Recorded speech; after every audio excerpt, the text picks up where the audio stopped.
Welcome back, everybody, to our third installment of our read aloud of The Three Investigators and the Secret of Terror Castle. As we left our heroes last week, Pete and Jupe had gotten sealed in a cave on the side of the hill by a rock slide that came down. What will happen next? Stay tuned. Chapter 8 The Man with the Scar. As the roar of the landslide subsided, the boys found themselves in pitch darkness.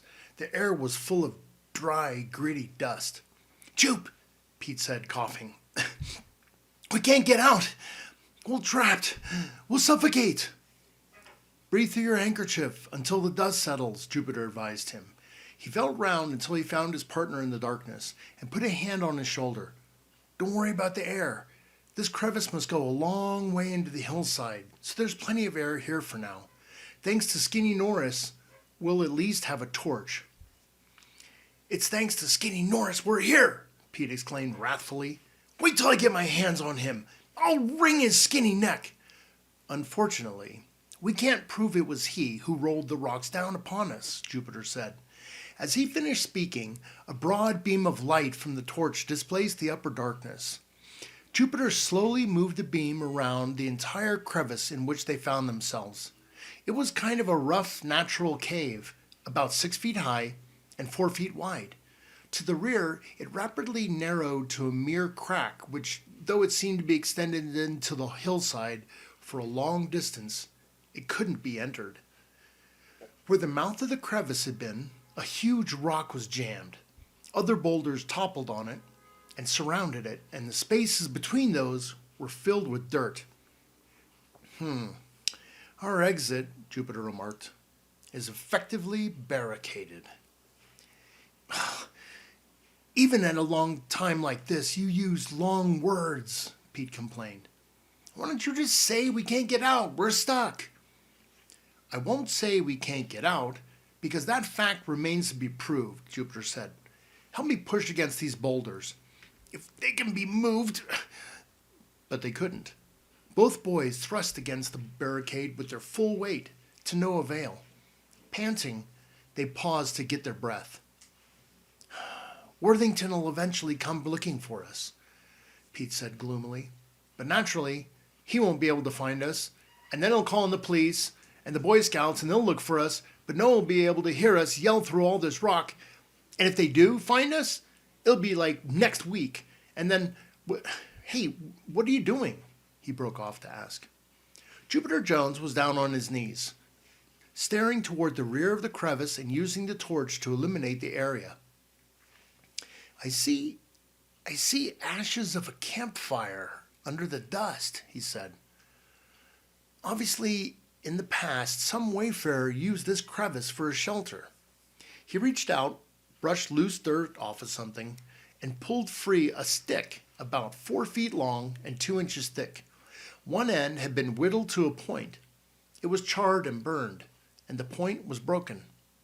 "And here," he said, "this is the stick he used to hold his food over the fire. This is a very fortunate find." Pete looked at the stick dubiously. It had been there a long time and was old and fragile. "Well, that isn't long enough to pry any rocks loose," he said, "if that's what you're thinking." "No, it isn't," Jupiter assured him. When Jupiter had a scheme in mind, he usually preferred not to explain it in advance. He liked to see how his ideas worked before he talked about them. So Pete did not ask any questions as his stocky companion unhooked from his belt his prized Swiss knife with its 8 blades. He opened the large cutting blade and went to work on the charred tip of the stick. When he had the point sharp again, he stood before the wall of rock and dirt which imprisoned them. Shining the torch carefully over the whole expanse, he picked a spot near the corner of the rocky wall and inserted the point of the stick into the dirt. After a moment, it met an obstruction. He withdrew it and inserted it a few inches away. Then Jupiter gently twisted and pushed the stick, finding a crevice between some smaller rocks. After a minute or two, the stick went forward easily. Jupiter pulled it back. Some dirt trickled back in with the stick, but both boys spied a tiny hole of bright daylight where it had been. Jupiter returned to the job of probing the wall of rock and dirt. Time after time, the stick met an obstruction, but he did not give up. After some minutes, he had pushed away enough dirt so that they could clearly make out a small rock, about the shape of a football, near the very top of the wall. Now, Jupiter said with satisfaction, if you will push me on the lower left side of that rock, Pete, making a certain push towards the right instead of straight ahead, I believe we'll find my stratagem successful. Pete stood on a loose rock, braced himself, and pushed as Jupiter had advised. At first, the rock resisted.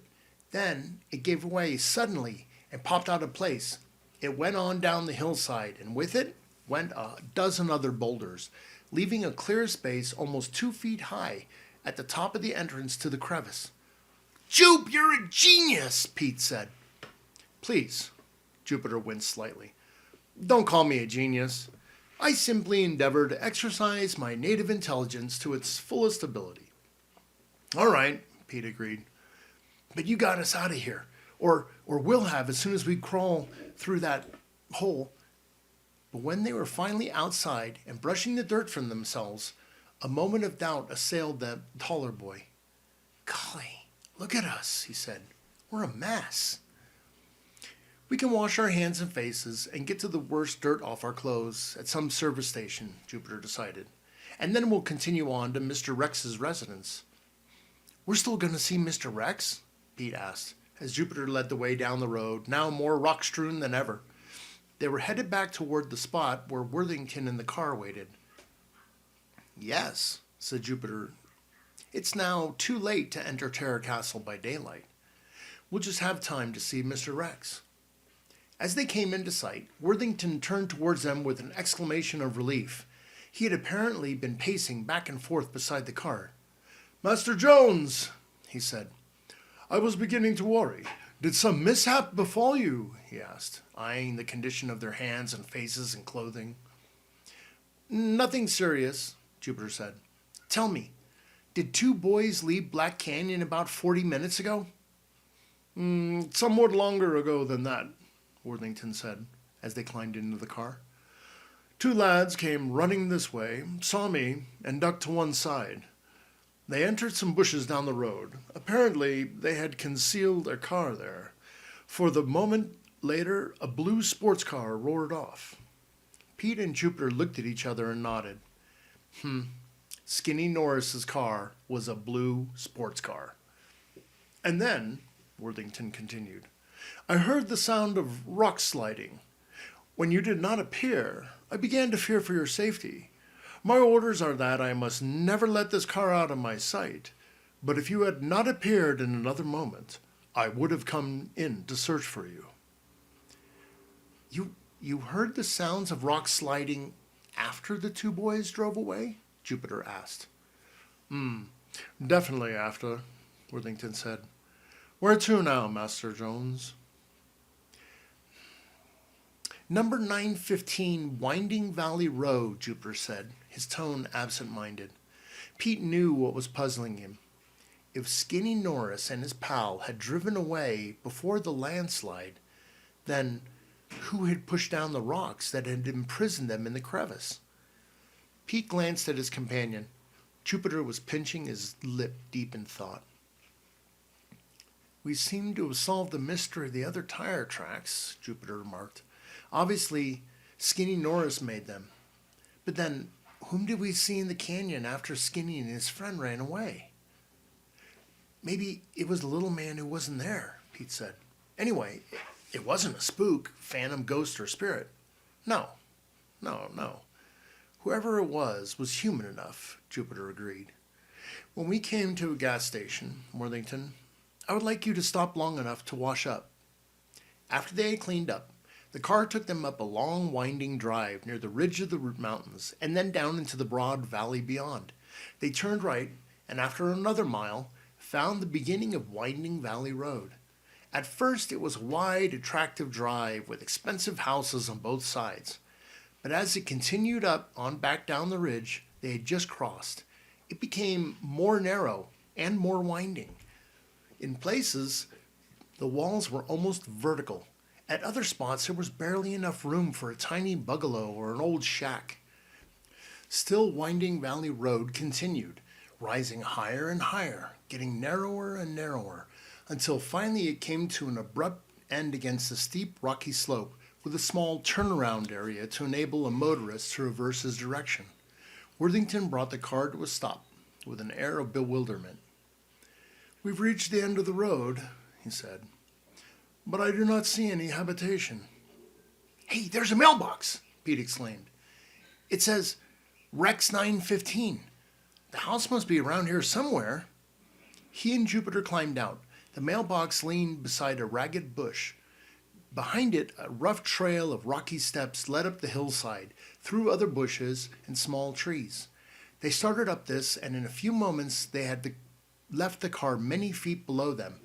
Then they rounded a clump of shrubs and saw, tucked against the side of a hill, an old-fashioned Spanish bungalow with a red tile roof.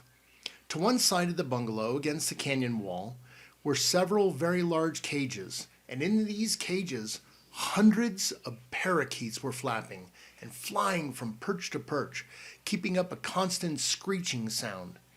As the boys stopped and stared at the cages of brilliantly colored birds, they heard footsteps behind them. They turned and gazed with startled eyes at the man who was coming up the trail behind them. He was tall and completely bald, his eyes hidden behind huge black glasses, a livid scar down his throat from below one ear almost to his breastbone. He spoke, and his voice was a sinister whisper. "Stand right where you are. Don't move a step, do you hear?" As they stood frozen, he came toward them, swinging in his left hand a great machete, its razor edge gleaming in the sunshine. Chapter 9. Sinister Spirits. The tall, bald man with the scarred throat approached them rapidly. "Stand absolutely still, boys," he whispered. "Don't move if you value your lives." To Pete, the warning seemed unnecessary. He couldn't move. Then the machete flashed through the air between him and Jupiter. It struck the ground somewhere near their feet, and the man gave an exclamation of disappointment. "Missed," he said. The bald man took off his dark glasses, blinking at them with rather friendly eyes. And then he looked a good deal less sinister. "There was a snake in the grass behind you boys," he said. "I don't know whether it was a rattler or not, but there are some about. He tried to get it with the machete, but I hurried too much." He took out a red and white handkerchief and mopped his brow. "I've been cutting the brush all along this hill," he said. "This dry brush is a bad fire hazard, but it's hot work. Hey, how about joining me for lemonade?" By now, his hoarse, whispering speech seemed more natural to them. They judged it was the result of the same wound that had left the great scar on his throat. Jonathan Rex led them into the bungalow. In a room which seemed and screened on one side, there were easy chairs and a table with a large jug of ice liquid on it. Beyond the screen were the cages of birds, which kept up their constant noise. "I raise parakeets for a living," Mr. Hex explained, as he poured out 3 glasses of lemonade and handed 2 of them to the boys. Then he excused himself for a moment and stepped into the next room. Jupiter sipped his lemonade thoughtfully. "What do you think of Mr. Rex?" he asked. "Well, he seems pretty nice," Pete answered. "I mean, after you get used to his voice." Yes, he's very friendly. I wonder why he said he was cutting brush with a machete, however. His hands and arms are quite clean. They would have had small twigs and bark on them if he had really been cutting dry brush." "Well, but why would he make up a story for 2 kids he's never seen before?" Jupiter shook his head. "I don't know. But if he had been out cutting brush for any length of time, how could he have a pitcher of lemonade with the ice hardly melted and standing in here now?" "Whiskers!" Pete exclaimed. "That's probably some easy answer. Maybe he likes lemonades." "All answers are easy when you get to them. It's only when you don't know them that they're hard. Jupiter was silent as Jonathan Rex came back into the room. He had changed into a sports shirt with a collar and was wrapping a scarf around his throat. Well, it bothers me to see people to see my scar, he whispered. So I cover it when I have company. It's a relic of the little scrape I got to in the Malay archipelago many years ago. But tell me, how do you happen to be calling on me? Jupiter produced a business card, and Mr. Rex studied it. The three investigators, eh? He said. Well, what are you investigating? While Jupiter explained that they would like to ask him some questions about Stephen Terrell, Rex picked up his dark glasses from the table when he had placed them. Sorry, my eyes are sensitive to daylight, he whispered. I see best at night. Now, what's your interest in my old friend Stephen Terrell? Well, we wondered, said Jupiter, if Mr. Terrell was the kind of man who would become a vindictive spirit bent on haunting his former home to keep people out of it forever. Behind the dark glasses, the man's piercing gaze seemed to study them intently. That's a very good question, he said. Let me answer it in this way, he said. My friend Stephen, though in his movie roles he played phantoms and monsters, pirates and weird creatures, was really very shy and gentle. That's why he needed me for his business manager. He couldn't bring himself to argue with people. Look at this picture. He reached behind him for a large framed photograph that stood on a table. The two boys looked at it and studied it. It showed two men standing in a doorway, shaking hands. One of the men was the Whisperer. The other was not as tall and was younger. Apparently, it was the original picture of the one they had seen in Bob's research notes. The picture was signed, to my good friend J.R. from Steve. You can see it from that, said Mr. Rex, and why I handled all the business. I had a way with people. They didn't like to argue with me. That allowed Steve to devote himself to his acting. He took it very seriously. He enjoyed being able to thrill and scare audiences when his poor speaking voice made his final picture such a laughing matter. It broke his heart. That was the one thing he couldn't face, being laughed at. I'm sure you boys can understand that. Yes, sir, Jupiter said. I know how he felt. I hate being laughed at, too. Exactly, the man whispered. For weeks after the picture was released, Steve wouldn't leave his home. He sent the servants away. I did all the shopping. The reports kept coming in that his audience shrieked with laughter everywhere the picture was shown. I urged him to forget it, but he brooded about it. Finally, he ordered me to obtain all the prints of his old pictures that were in existence. He was determined that no one would ever see them again. I managed to get them at considerable expense. I brought them to him. I had to tell him that the bank which financed the building of his home threatened to take the castle away from him. You see, he was a young man and expected to make many more pictures, so he had saved very little money. We were alone in the main room of the castle. He looked at me with his burning eyes. They will never let me go, he said. No matter what happens to my body, my spirit will never leave this building. The whispering voice ceased. The blank, dark glasses seemed like the eyes of some strange creature. Pete shook himself. Golly, he said.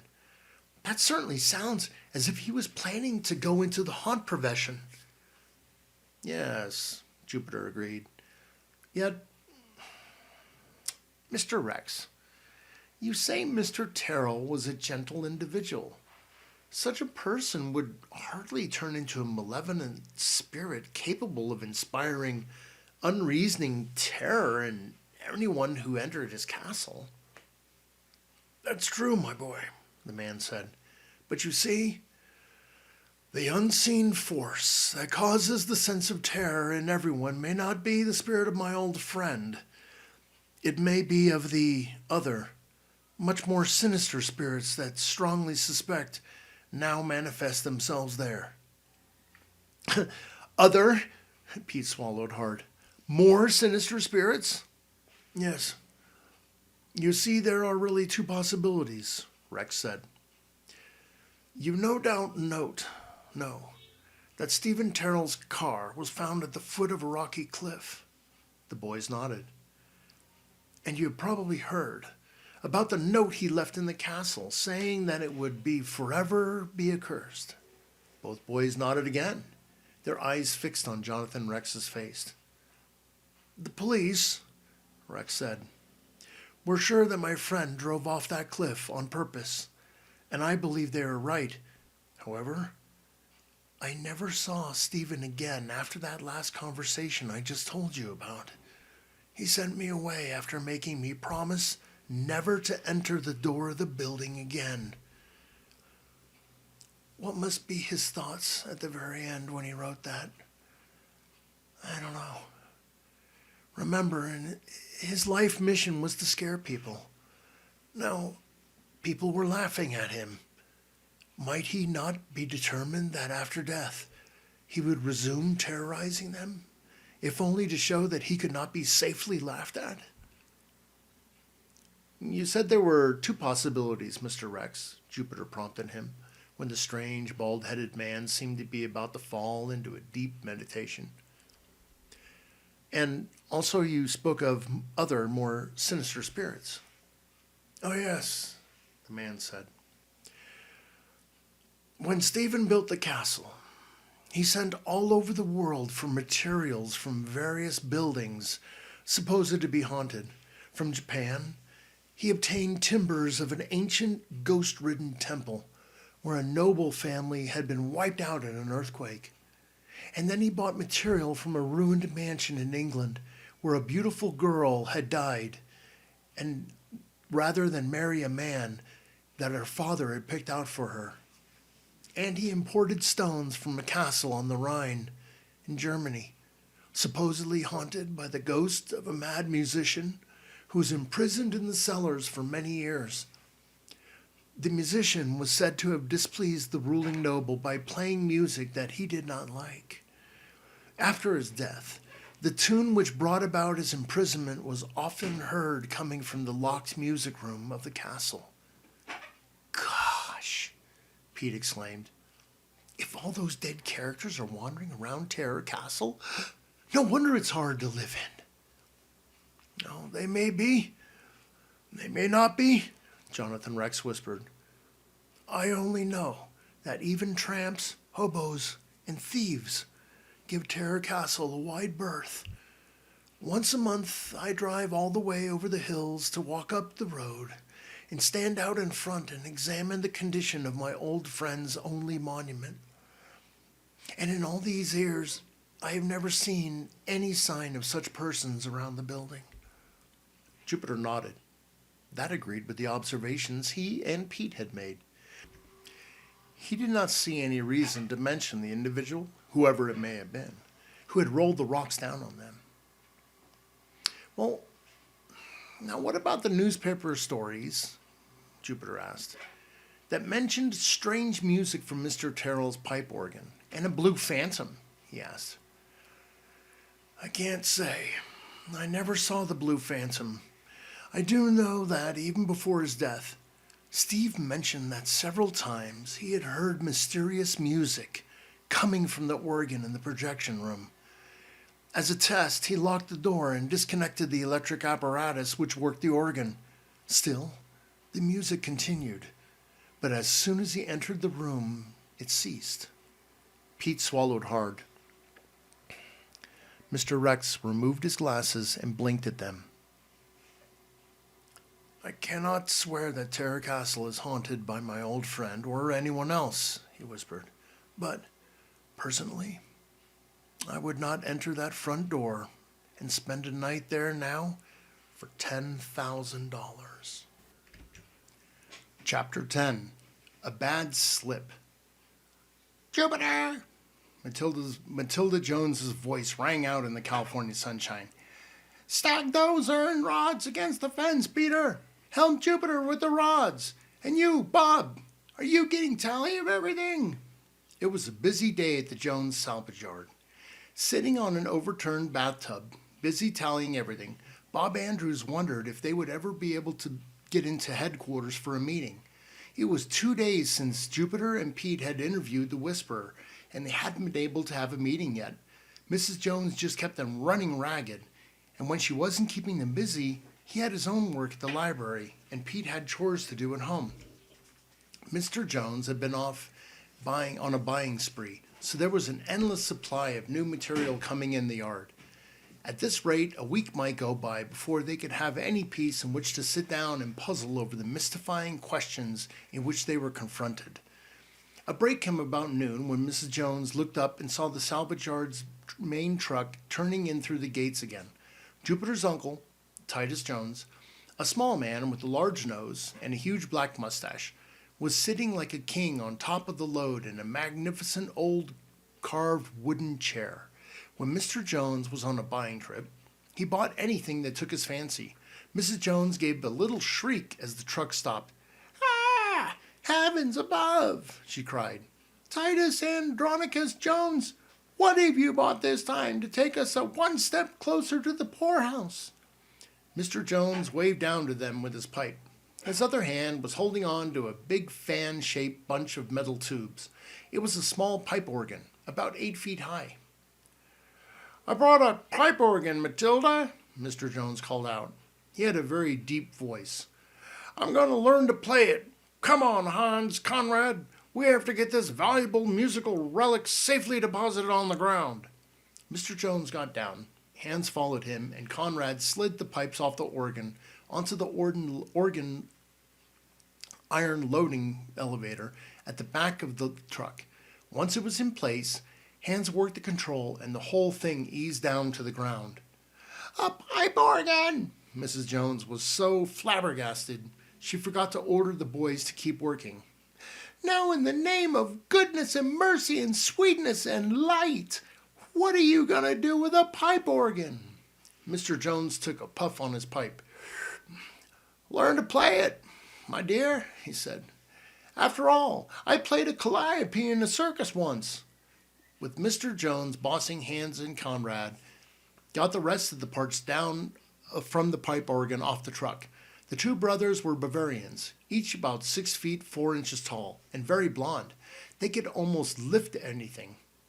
Mr. Jones decided to set the pipe organ up by the fence nearest to his house. Hans and Conrad hauled and heaved and carried, and eventually all the pieces of the pipe organ were grouped together, waiting to be assembled. That's a real pipe organ, the kind operated by air blown into the pipes, Mr. Jones proudly told the boys. I found this choice item in the theater, being torn down over by Los Angeles. Heavens to Betsy, Mrs. Jones sighed. I'm certainly glad we're far from the nearest neighbors. Now, you take a really big pipe organ, Mr. Jones said. One built for a large auditorium? It's possible to install pipes in such a pipe organ so large, of such a length and diameter, if you follow me, that they will emit sounds too deep to be heard by the human ear.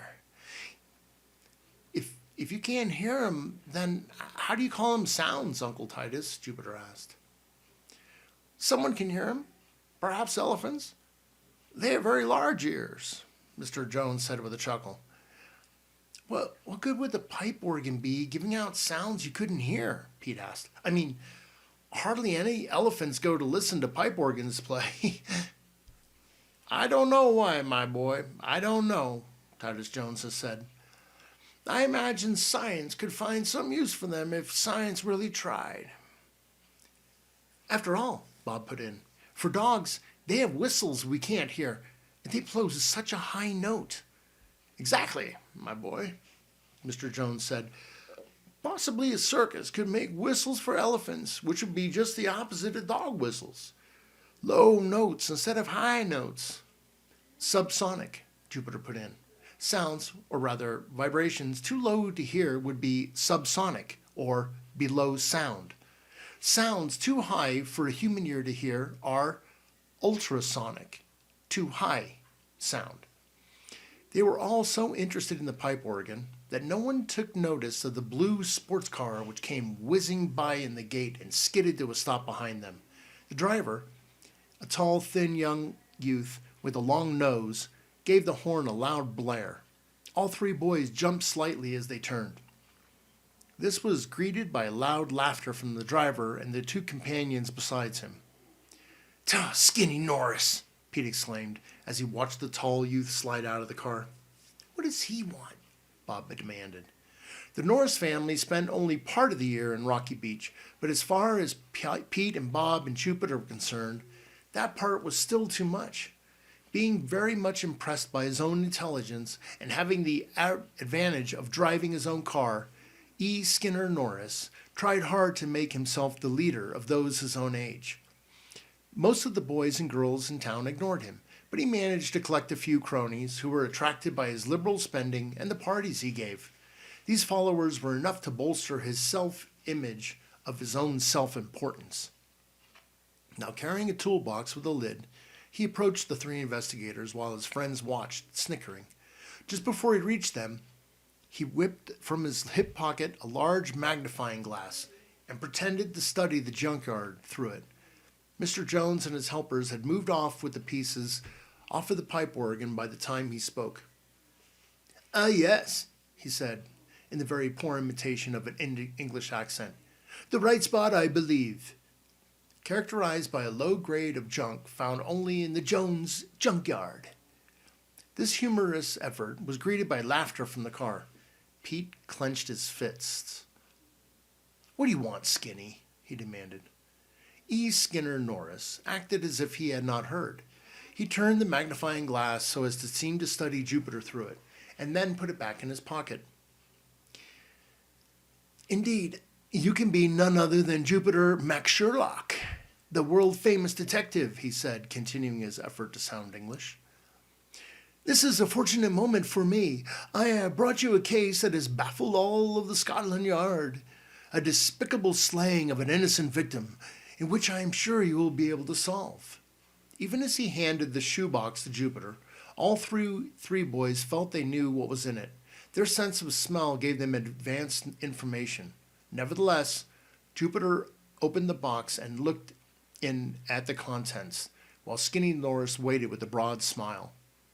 Inside the box was a large white rat from which the life had long ago departed.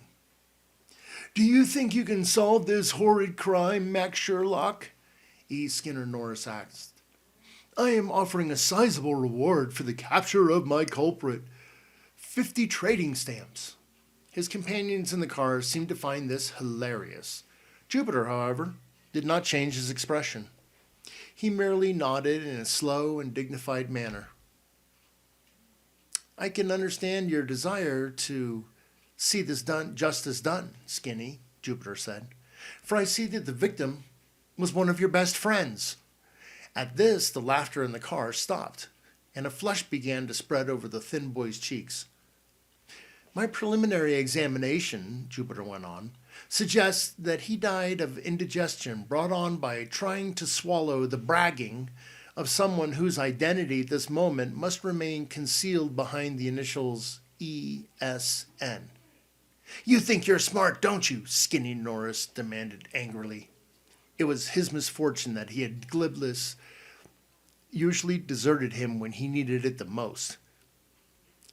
"Oh, and this reminds me, I have something for you," Jupiter said, putting the box on a pile of scrap.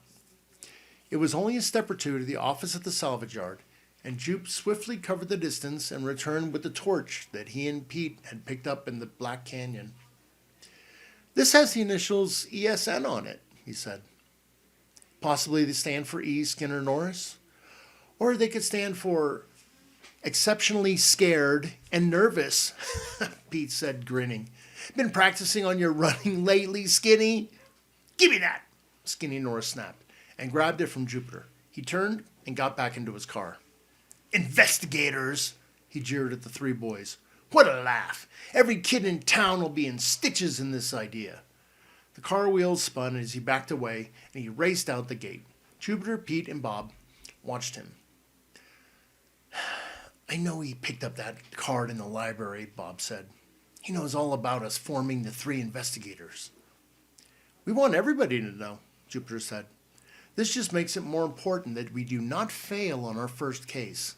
He looked around. His uncle and Hans and Conrad were over by the wall working on the pipe organ. His aunt had gone back into the house to prepare lunch. We are unobserved at the moment, he said.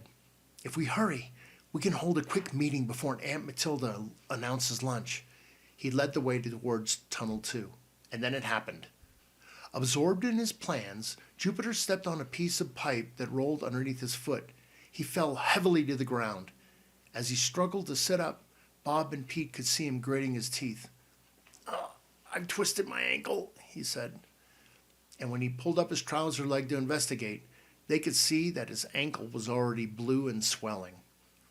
I'm afraid, Jupiter said reluctantly, that I shall need medical attention. Chapter 11. The Gypsy's Warning. What a mess. It was 2 days since Jupiter had hurt himself. His Uncle Titus had rushed him to the hospital where they had kept him a whole day, taking x-rays, and then they soaked his foot in some kind of bath and let him come home. Dr. Alvarez said that he would be able to hobble around soon. In fact, he wanted him to start exercising his ankle as he could. But meanwhile, there was Jupiter in bed, with about 1.5 miles of bandage around his ankle. And there was Mr. Hitchcock, maybe finding another haunted house for his picture. It looked as if the three investigators were going to be out of business without ever being in business. Pete and Bob, sitting behind Jupiter's bed, felt rather low. Does it hurt? Pete asked, whenever Jupe moved a little and he had to grit his teeth. No more than I deserve, Jupiter said. I was careless. Now let us proceed with our conference. The first subject is to discuss the mysterious phone call we received immediately after our first visit to Terror Castle. Worthington has said he believes we were followed that night. Very likely, Skinny Norris followed us. Yeah, he could have easily enough, Bob said. He knew we were interested in that place. Skinny couldn't have telephoned us and made his voice sound like that, Pete objected. So low and dead sounding. His voice is more like a pony whinnying.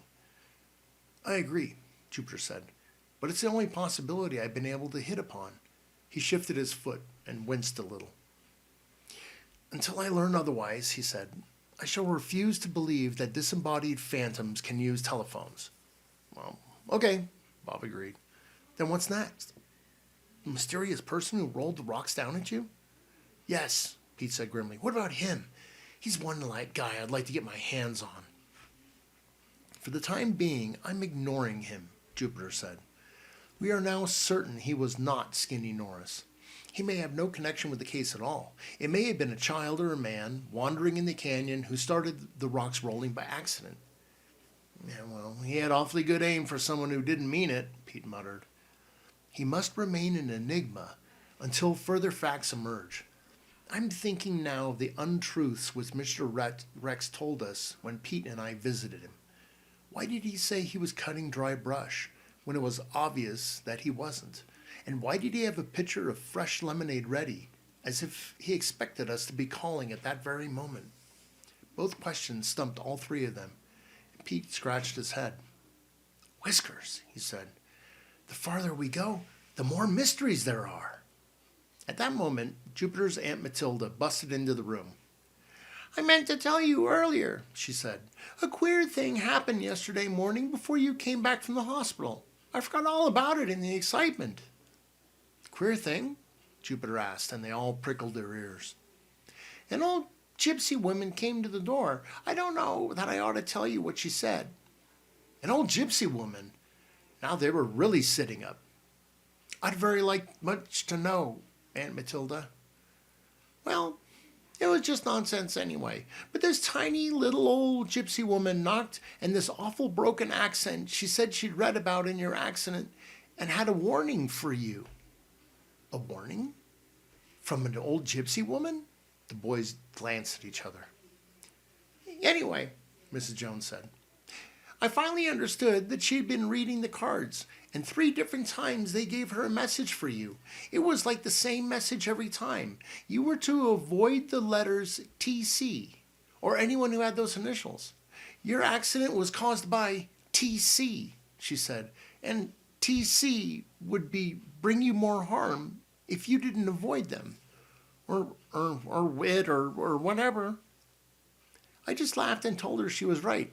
TC stood for too careless, and then she went away. Poor thing, she looked so old and wild, and I don't believe she was right in the head. With that, Miss Jones went back downstairs and left the 3 boys looking at each other. TC, Bob's voice was hollow. Terror Castle. It might have been someone Skinny Norris hired, Jupiter suggested, looking a bit pale. Except that Skinny doesn't have that much imagination. Bringing me about a dead rat is about his limit.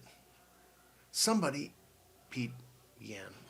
Correction, something, doesn't want us fooling around with Terror Castle. First we get a weird warning over the telephone, and then this something uses a gypsy's fortune teller cards to tell us another warning.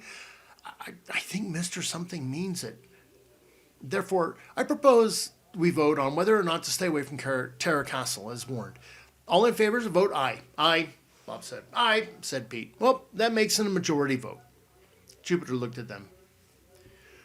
Do you want Skinny Loris to have the last laugh on us? He asked. As of now, he's undoubtedly convinced we've failed as investigators. He's getting ready to tell the world so. Therefore, this is when we must act swiftly. Also, he added, is it not apparent that these warnings add a new mystery to the case? New mystery? How do you mean? Pete asked. No one else who investigated Terror Castle received any other warnings. We are the first to be warned to stay away from it. This leads me to believe that we must be closer to the solution of the mystery of the strange terror that pervades it than we realize. Well, even if you're right, Pete argued, what good does it do us? You're laid up here, and we can't do anything until you're on your feet again. It's not entirely accurate, Jupiter said. Lying here last night, unable to sleep, I decided upon another course of action. The 2 of you must proceed to explore Terror Castle without me, while I lay here and ponder the different mysteries with which we're confronted. Me? Explore Terror Castle? Bob yelled. We're, just reading about it is as close to the place as I want to come. I don't expect you to find out too much, of course, Jupiter said. But I hope you will experience the sensations of uneasiness that become extreme nervousness and then into sheer terror. Then, if you feel those sensations, I want you to test just how far you feel them. How far? Pete yelled. The last time I felt them from head to foot, from inside and out, all over in fact, what do you think? That my right hand isn't going to feel nervous while my left hand does? I mean, how far from Terror Castle the feeling persists, Jupiter explained. After you leave from the castle, how far away are you when you have the terror leave you? That's what I want to know. Last time it was about 15 miles, Pete said, when I got home and into bed. Okay, if this time you begin feeling a sensation of fear, distress, terror, or impending doom, I want you to leave slowly in a dignified manner. Stop at intervals to see if the feeling is going away at all. Slowly? In a dignified manner? Pete laughed. Perhaps you will feel nothing at all, Jupiter added, as I wish you to go there tomorrow by daylight. This time you'll explore the building while there is still light. If you desire to, you can just stand inside the door when night comes and see if the feeling of fear affects you there. Our pal, Pete said to Bob, all we have to do is just stand inside the door. Bob heaved a sigh of relief. That lets me out. I have to work at the library tomorrow, and the next day too. Sorry, guys. Yeah, I'll be tied down too, come to think of it, Pete said. Yeah, it's too bad, but I guess we just can't make it. Jupiter Jones pinched his lower lip, putting the gears of his mental machinery into high gear, and then he nodded. In that case, he said, we'll just have to change the plan. Yeah, just what we've been trying to tell you, Pete said. There are several hours of daylight left, Jupiter said, so you'll have to have an early supper and visit Terror Castle today.